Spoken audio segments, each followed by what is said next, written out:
নামটা আগে ছিল আইসিইউ, একটা হসপিটালকে কেন্দ্র করে ঘটনাটা হবে আর কি। সেটা সেই জন্য আইসিইউ সেই হিসেবে নামটা ছিল। তো ভুতুয়ায়া ভাগও আসলে আমাদের প্রডিউসারও তো অবাঙালি, এবং ওনার হয়তো মনে হয়েছে যে এই নামটা ভালো হবে, কিন্তু আমার একটু মনে হচ্ছে যে ভুতুয়ায়া ভাগো বাংলা ছবি, বা ভুতুয়ায়া ভাগো শুনলে যে মনে হচ্ছে যে বাচ্চাদের ছবি।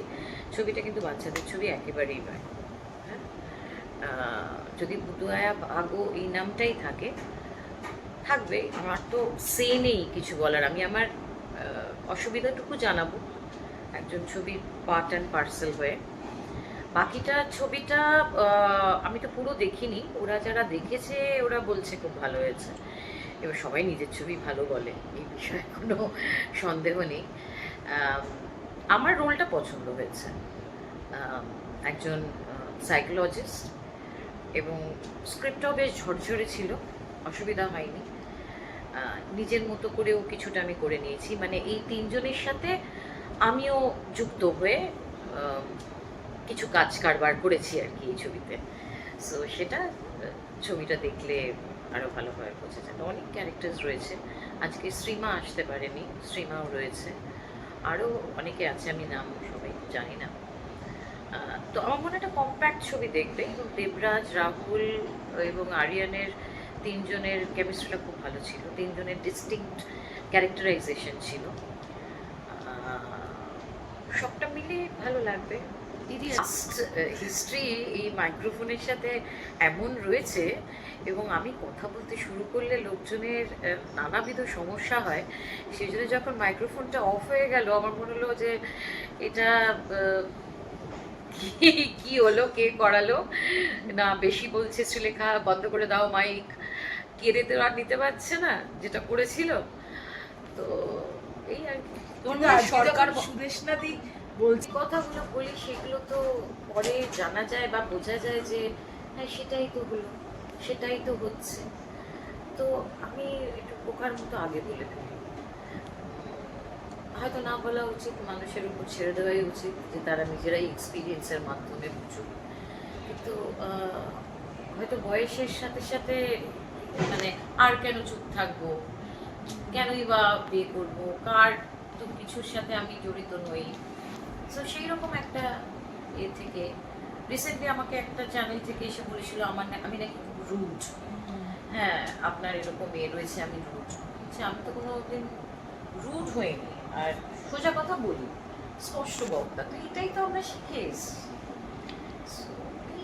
ট্রিবিউট মানে তুমি ধরো কতগুলো ছবি, আমি যদি কারোর সম্পর্কে সত্যজিৎ রায়ের ট্রিবিউট মনে করি, তাহলে আমি সত্যজিৎ রায়ের পরপর অনেকগুলো ছবি নিয়ে বলবো এটা ট্রিবিউট টু সত্যজিৎ রায়। একটা ছবি যেটা রিলিজ হবে, যার সাথে ব্যবসায়িক লেনদেন আছে, সেটা করে আমি বলবো না যে এটা রাহুলের প্রতি ট্রিবিউট। এটা আমার মনে হয় একটা প্রমোশনাল পারপাসে ব্যবহার করা। তো এইটা আমার একটু সমস্যা লাগে, আমার একটু বেশি ব্যাপারে একটু ওভার সেন্সিটিভ তো আমি। তো ওদের অ্যাকচুয়ালি ওদের কোনো প্রমোশনে আমি আজ পর্যন্ত যাইনি। এটা কি কনসাস সেই কারণেই আমার আজকাল না খুব একটা কিছুতে যেতে ইচ্ছা করে না। আচ্ছা, আমি একটু মানে রিসেন্ট ঘটনাগুলো আমাকে একটু মানুষ সম্পর্কে, ইন্ডাস্ট্রি সম্পর্কে একটা বিরূপ মনোভাব এনে দিয়েছে, যার জন্যে আমার যেই ঘটনাটা ঘটেছিল আমার সাথে, তারপরে কিন্তু যাদেরকে আমি একটা বোনের মতো ভাবতাম, ভাইয়ের মতো ভাবতাম, বা একটু দূরস্থান বন্ধু ভাবতাম, আমার কলিগস ভাবতাম, তারা কিন্তু কেউ, যারা প্রেজেন্ট ছিল, এবং আমি যে অস্থিরতা নিয়ে বেরিয়েছিলাম, আমি যেভাবে কাঁপতে কাঁপতে বেরিয়েছিলাম, কাঁপতে কাঁপতে, তারা কিন্তু কেউ আমার কোনো খোঁজ নেয়নি। তো যারা এইরকম লোকজন, তাদের সাথে আমি আবার একটা মঞ্চে দাঁড়িয়ে না, আমার আজকাল ভালো লাগে না। আমি খুব ভালো থাকি আমি একা, আমার ছানাপোনা, চার পেয়ে ছানাপোনারা আমাকে ঘিরে থাকে, সেখানে আমি সেফ থাকি, সেখানে আমি সবচেয়ে বেশি ভালোবাসা ফিল করি। তো আমি ওইটার সন্ধানটা পেয়ে গেছি। Mental peace. হ্যাঁ, মানে আসল জায়গাটা আমি পেয়ে গেছি। বাকি কাজ রিলেটেড মানুষের সাথে মানুষের এই সম্পর্ক, এগুলো আমার কাছে খুব চেনা একটা বিষয়।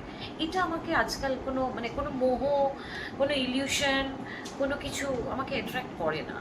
না, সবসময় রিলের থেকে রিয়েল মানুষ আহ, আমাকে বোঝেন বেশি।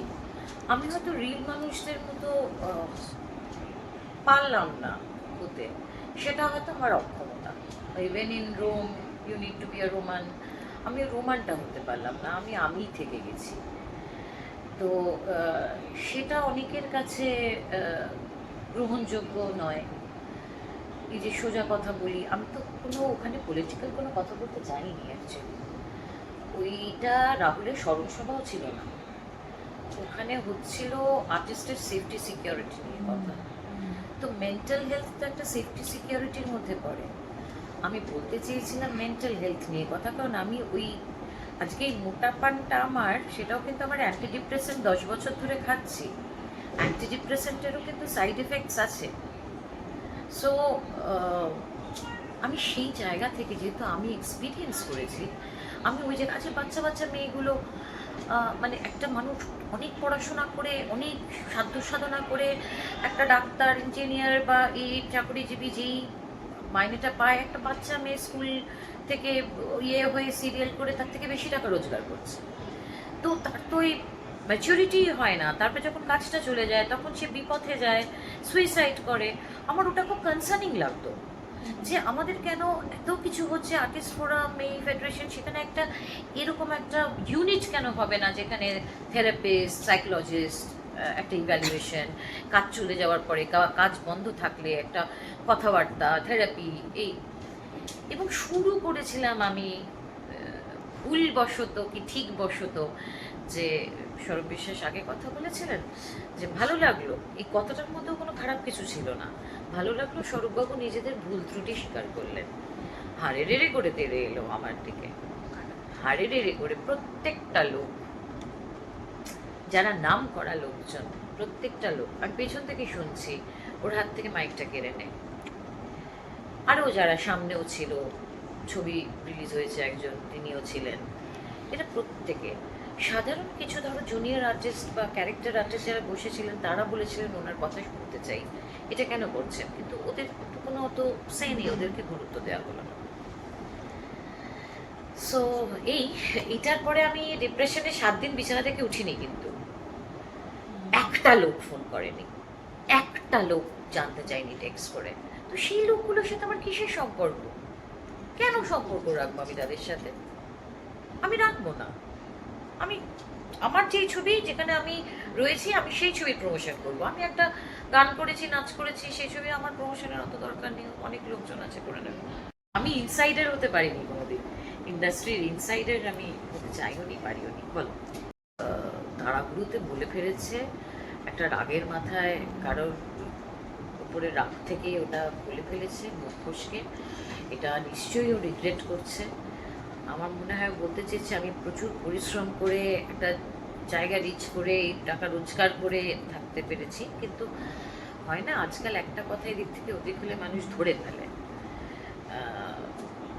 একটু একটু দায়িত্ব নিয়ে কথা বলা ডেফিনেটলি উচিত ছিল, কারণ ওর আগেও কথা ট্রোল হয়েছে, এই হয়েছে, সেইটা আমার মনে হয় একটু বুঝে কথা বলতে হবে। বই কি আমাদের সবারই এটা এখান থেকে শিক্ষা পাওয়া উচিত, যে আমাদের সবাইকে একটু কথা যখন বলবো, এই কথাগুলো থেকে যায়। তো সুতরাং একটু ভেবে কথা বলবো, কাউকে ছোট না করে, গড়িয়াহাট, ফুটপাত, কাউকে ছোট না করে কথা বলা উচিত। একটা গল্প আছে আমার, দুটো গল্প মানে আছে। একটা গল্প ভীষণভাবে ঋতুপর্ণার থাকলে ভালো হয়, এবং যদি আমি প্রডিউসার পাই, আমি ঋতুকে দিয়ে বলতেও পারি, আমি বোম্বাদাকে নিয়ে আমি বলতেও পারি, তোমার সাথে আমি বেরিয়ে যাচ্ছি।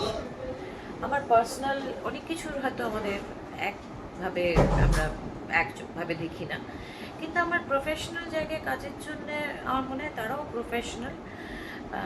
সেখানে যদি আমার মনে হয় আমার তো এখন ডিরেকশনে বেশি একটু ঝোঁকটা বেশি হয়েছে, তো যদি মনে হয় আমি তাদের কাছে যাবো, আমার সেখানে কোনো অসুবিধা নেই। মানে কাজের জায়গায়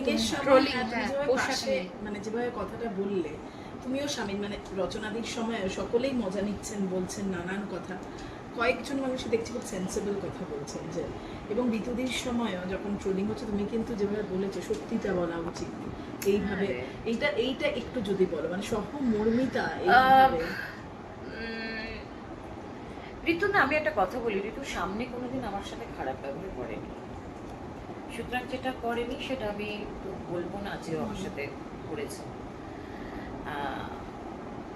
এবার রিসেন্ট আমি একবার আমিও রাগের মাথায় অনেকের সম্পর্কে অনেক কিছু বলেছি, কারণ আমি ভুক্তভোগী ছিলাম সেই ঘটনাগুলোর, এবং আমার মনে হয়েছিল যে এরা দায়ী, হোয়াটএভার, আমি আর ওটার মধ্যে যাচ্ছি না।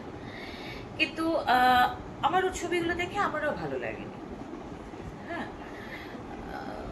তো কিন্তু আমি প্রথম দিকে যখন কেউ পাঠাচ্ছিল বা কিছু, সত্যি বলবো আমার মজাই লেগেছিল। মানে আমাদের মধ্যে হয় না, একজন কেউ পড়ে গেলে আমরা প্রথমে তাকে হেল্প না করতে গিয়ে আমরা হেসে ফেলি, তো সেই ইয়েতে আমারও দু একটা দেখে আমিও হেসেছি। কিন্তু পরে না আমার সত্যি খারাপ লাগছিল যে যেভাবে লোকজন বলছে এতটা এরকম ভাবে না বললেও হয়। তো সেইখানে, এবং অ্যাক্ট্রেসদের বিশেষ করে এই যে অ্যান্টি এজিং, অ্যান্টি কেন, হ্যাঁ, মানে সবাইকে একরকম দেখতে লাগছে, আমাদের তো নর্মাল বয়সের সাথে আমাদের সবকিছু ঝুলে যাবেই। ঐশ্বর্যরাইকেও ট্রোল হতে হয়েছে, সবাইকে, কেউ বাদ যায় না, মানে হলিউড থেকেও, মানে এই যে এই মেয়েটি মিলি ববি ব্রাউন, তাকেও ট্রোল হতে হয়েছে। মহিলারাই কাঠগোড়ায় বা অভিনেত্রীরা। তো হ্যাঁ, বেশি, কারণ মহিলারাই তো সবচেয়ে বেশি অবজেক্টিফাইড হয়। সেটা আমার মনে হলো, এবং মানে যে আশেপাশের লোকজনগুলো সবাই না খুব প্লিজ করে ইয়েস ম্যান, হ্যাঁ হ্যাঁ হ্যাঁ হ্যাঁ না বলতে জানে না লোকজন। তো যখন পড়েছে, হয়তো ওকে লোক বলেছে তোমাকে খুব ভালো লাগছে, আমি বলছি না যে কেন পড়বে না, বয়স অনুযায়ী শাড়ি পরে এই করতে হবে তা নয়, আমি নিজেও তো আজকে একটা ছোট স্কার্ট পরে এসেছি, আমার ভালো লাগছে, আমি পড়েছি, বয়স অনুযায়ী যে পোশাকতেই হবে এই কথাগুলো আমি মানি না। কারণ তো এই সেলিব্রেট করতে ইচ্ছে করতে পারে, মানে মানুষের বয়সের সাথে কি সব স্বাদ আহ্লাদ চলে যাবে নাকি? তো সে যদি সে সেলিব্রেট করে তাতে কোনো দোষ নেই তো। কিন্তু যারা আশেপাশে থাকে তাদের একটু বলা উচিত যে এটা আজকে তোমায় ভালো লাগছে না, তুমি অন্য একটা কিছু করো। এইটা আমার মনে হয়, এই সততাটা আমাদের মধ্যে খুব কমে গেছে, সবাই খুব খুশি করে চলে। তো আমার যেহেতু ওর সাথে কথা বলতে ছিল, আমার মনে হচ্ছিল যে আমি যদি কথা বলতে পারতাম তাহলে আমি ওকে বলতাম এটা কেন করেছি। রাজনীতি ঢুকিয়ে দিয়েছে, এটাই হচ্ছে, আগের এই জিনিসটা ছিল না, সত্যি কথা বলছি। এখন এত রাজনীতি ঢুকে গেছে, এত রাজনীতিবিদদের এত আমরা মানে খুশি করে চলার একটা কম্পিটিশন লেগেছে, সেইটা ভীষণ মানে ভয়ের, সেগুলো শেষ করে দেবে। গরিব মানুষদের পাশে না থাকা সবটাই আমার খুব পছন্দ হচ্ছে না। বারুইপুরের ঘটনাটা আজকে শুভেন্দু অধিকারী যাওয়ার কথা, তারপরে কি হয়েছে না হয়েছে আমি জানি না, আমরা দেখবো এবার কি হয়, কারণ তখন তো উনি প্রতিবাদ করেছিলেন, আর যে করে এবার কি করেন সেটা তো আমি কেন, পশ্চিমবঙ্গ তাকিয়ে আছে ওখান থেকে। যদি না হয় এরকম একজন ক্রাইমের যদি মানে জাস্টিস মেট আপ না করা হয়, তাহলে ক্রিমিনাল তো বাড়বে সংখ্যায়, ভয়টা তো চলে যাবে, ললেসনেস বাড়বে। ল মানেই তো একটা আইনি প্রতিরোধ, সবকিছু একটা ভয় থাকে, বাবা আইন এই ওই, তো সেটা যদি মানুষের, আমাদের মধ্যে না ডার্ক সাইড আছে, আমরা প্রত্যেকে কিন্তু চাইলে খুন করতে পারি, আমাদের মধ্যে ওই একটা কালো দিক প্রত্যেকটা মানুষের মধ্যে আছে। তো সেটাকে আমরা সমাজে থাকতে গেলে আমরা সামাজিক জীব, আমরা সেটাকে একটা আস্তরণের মধ্যে রাখি। তো এবার সেটা যদি চলে যায়, সেইটা যদি আমাদের কোনো পার্টির ছত্রছায়ায় যদি তারা চলে আসে এবং সেটা ক্ষমা ইয়ে হয়ে যায়, তাহলে সেটা খুবই দুঃসিম।